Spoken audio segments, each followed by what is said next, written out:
Good morning. ഇന്ന് നമ്മൾ ആദ്യമായി സംസാരിക്കുന്നത് ഹൗ ടു സേവ് ഫ്രം കാർബൺസിനാണ്. അത് ഒരു ഉദാഹരണം, ഞാൻ ഇന്ന് ലൈറ്റ് ഇല്ലാതെയാണ് കാലത്തെ എല്ലാ കാര്യങ്ങളും ചെയ്തത്. ഞാൻ വിചാരിച്ചത് പവർ കട്ടാണ് എന്ന് പറഞ്ഞ് സെൽഫായിട്ട് തന്നെ ലൈറ്റ് എല്ലാം ഓഫ് ചെയ്തുകൊണ്ട് കാലത്തെ കാര്യങ്ങളെല്ലാം നടന്നു നല്ല രീതിയിൽ തന്നെ. അപ്പോൾ നമ്മുടെ മനസ്സിൻ്റെ ധാരണയല്ലേ ലൈറ്റ് ഉണ്ടെങ്കിലേ ഇതെല്ലാം നടക്കൂ എന്ന്. തീർച്ചയായിട്ടും അത്തരം ധാരണകളാണ് നമ്മുടെ ഭാഗത്തുണ്ടാകുന്ന തെറ്റുകൾ. കാരണം നമ്മളിത് എല്ലാവരും പ്രാക്ടീസ് ചെയ്താൽ അത്രയും സമയം പവർ കട്ടാണെങ്കിൽ എങ്ങനെ നമ്മൾ ജീവിക്കും? അതേ രീതിയിലാണ് നമ്മൾക്കും ഈ സാഹചര്യം മനസ്സിലാക്കിക്കൊണ്ട് ഇന്ന് ഭൂമിയുടെ നമ്മൾ ചെയ്തിരിക്കുന്ന ഈ പാവങ്ങൾ നിന്നും മോചനം നേടണമെങ്കിൽ ഇനിയെങ്കിലും ഇത്തരം പ്രവർത്തനങ്ങൾ നമ്മൾ ഈടുപെടണം. ഇത്രയും കാലം നമ്മൾ സുഖിച്ചിട്ടുണ്ട്, ഇനി കുറച്ചെങ്കിലും ഇതെല്ലാം നമുക്ക് ചെയ്യാം എന്നുള്ള തീരുമാനിച്ചിട്ടാണ് ഞാൻ ഇത് ചെയ്തത്. അതുകൊണ്ടാണ് ഇത് നിങ്ങൾക്ക് ഞാൻ പങ്കുവയ്ക്കുന്നത്. ഇതും ഒരു നമ്മൾക്ക് എങ്ങനെയാണ് ഈ ഹൗ ടു സേവ് ഫ്രം കാർബൺസിൻ്റെ ഒരു പ്രാക്ടീസായി എടുക്കുക. ഒരു കാലത്ത് ഒരു 15 മിനിറ്റ് കൊണ്ട് ഈ കാര്യങ്ങളെല്ലാം നടക്കുകയാണെങ്കിൽ തീർച്ചയായിട്ടും ഈ ലൈറ്റിൻ്റെ നമുക്ക് ആവശ്യം വരുന്നില്ല. സോ ഇതൊന്ന് ഒരു പോയിൻ്റായിട്ട് നിങ്ങൾ എടുക്കണം.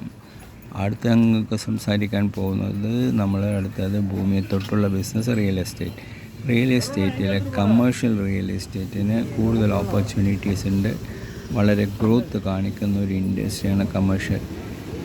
കൂടുതൽ ബാങ്കുകളായിട്ട് ബന്ധപ്പെടാൻ പറ്റും. ATMs എല്ലാം ബാങ്കിന് ഒരുപാട് ആവശ്യങ്ങളുണ്ട്. പുതിയ ബ്രാഞ്ചസ് ബാങ്കുകൾ തുടങ്ങുന്നുണ്ട്. സോ റിയൽ എസ്റ്റേറ്റ് എന്ന നിലയ്ക്ക് നിങ്ങൾക്ക് കമേഴ്ഷ്യലിൽ കൂടുതൽ കോൺസെൻട്രേറ്റ് ചെയ്ത് കഴിഞ്ഞാൽ കൂടുതൽ ബുദ്ധിമുട്ടില്ലാതെ തന്നെ ഈ റിയൽ എസ്റ്റേറ്റ് ബിസിനസ് സക്സസ് ആക്കാൻ കഴിയും.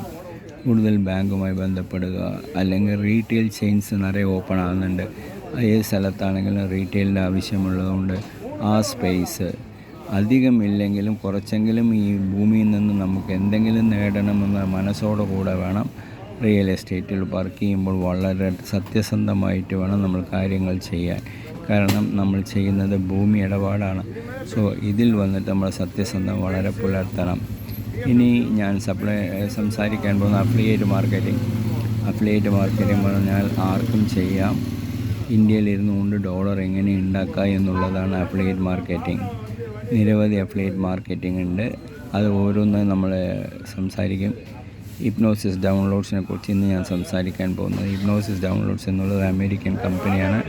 15 വർഷമായിട്ട് ആ കമ്പനി പ്രവർത്തനത്തിലാണ്. അവർ വന്ന് ചെയ്യുന്നത് ഹിപ്നോസിസ് ട്രീറ്റ്മെൻറ്റ് ഉപയോഗിക്കുന്നത് ഇമോഷൻ ട്രീറ്റ്മെൻറ്റാണ്. അതായത് ഫോബിയാസ്, നമ്മൾ ഭയപ്പെടുന്നതാണ് ഒരു ഫോബിയ എന്ന് പറയുന്നത്. ലിഫ്റ്റിൽ കയറിയാലോ അല്ലെങ്കിൽ പബ്ലിക്കിൽ സംസാരിക്കാവുന്ന കാര്യങ്ങളിലും എല്ലാം ഭയം വരും. ഈ ഭയത്തിൽ നിന്നും മോചനം നേടണമെങ്കിൽ തീർച്ചയായിട്ടും ഹിപ്നോസിസ് ഒരു വലിയൊരു കാര്യമാണ്. ഇത് വന്നൊരു ഡോക്ടറെ കൊണ്ടൊരു ഇമോഷൻ ട്രീറ്റ്മെൻറ്റ് നടത്താൻ കഴിയില്ല. ഇത്തരം ട്രീറ്റ്മെൻറ്റാണ് ഹിപ്നോസിസ് എന്ന് പറയുന്ന ഈ പ്രസ്ഥാനം ചെയ്യുന്നത്. ഇത് നമുക്ക് വളരെ ഫ്രീ ആയിട്ട് ജോയിൻ ചെയ്യുക. പണമുണ്ടാക്കാൻ എളുപ്പമാണ്. കുറച്ച് കഷ്ടപ്പെട്ട് കഴിഞ്ഞാൽ പണം ഉണ്ടാക്കാം. ആദ്യം നമുക്കതിനാവശ്യം ഒരു വെബ്സൈറ്റാണ്. വെബ്സൈറ്റ് വരുന്ന ശേഷം അതിൻ്റെ കണ്ടൻറ്റ് ക്രിയേറ്റ് ചെയ്യും. ആ കണ്ടൻറ്റ് ഹിപ്നോസിസിനെ കുറിച്ചുള്ളൊരു കണ്ടൻറ്റ് ആയിരിക്കും. അതുമെല്ലാം അവർ തന്നെ നമുക്ക് പ്രൊവൈഡ് ചെയ്യും. ആ കണ്ടൻറ്റ് ക്രിയേറ്റ് ചെയ്ത് നമ്മൾ വെബ്സൈറ്റ് ഉണ്ടാക്കി അതിലായിരിക്കും നിങ്ങൾ അഫിലിയേറ്റ് ലിങ്ക് കൊടുക്കുന്നത്. ഈ വെബ്സൈറ്റ് നമ്മൾ പ്രചരണം ചെയ്യുമ്പോൾ ആ ലിങ്കിൽ ക്ലിക്ക് ചെയ്യുമ്പോൾ അത് അവരുടെ കമ്പനി സൈറ്റിൽ പോകും. നിങ്ങൾക്ക് കമ്മീഷൻ ലഭിക്കും. നല്ല കമ്മീഷൻ തരുന്നുണ്ട്. 35% കമ്മീഷനും തരുന്നുണ്ട്. കൂടാതെ നിങ്ങൾ മറ്റൊരാളെ ഇതുമാതിരി ബിസിനസ്സിൽ കൊണ്ടുവന്ന് പ്രവർത്തനം ചെയ്തു കഴിഞ്ഞാൽ അവർ ചെയ്യുന്നതിൻ്റെ 5% കിട്ടും. അതാണ് ടയർ 1 പ്രോഗ്രാം എന്ന് പറയുന്നത്. Thank you.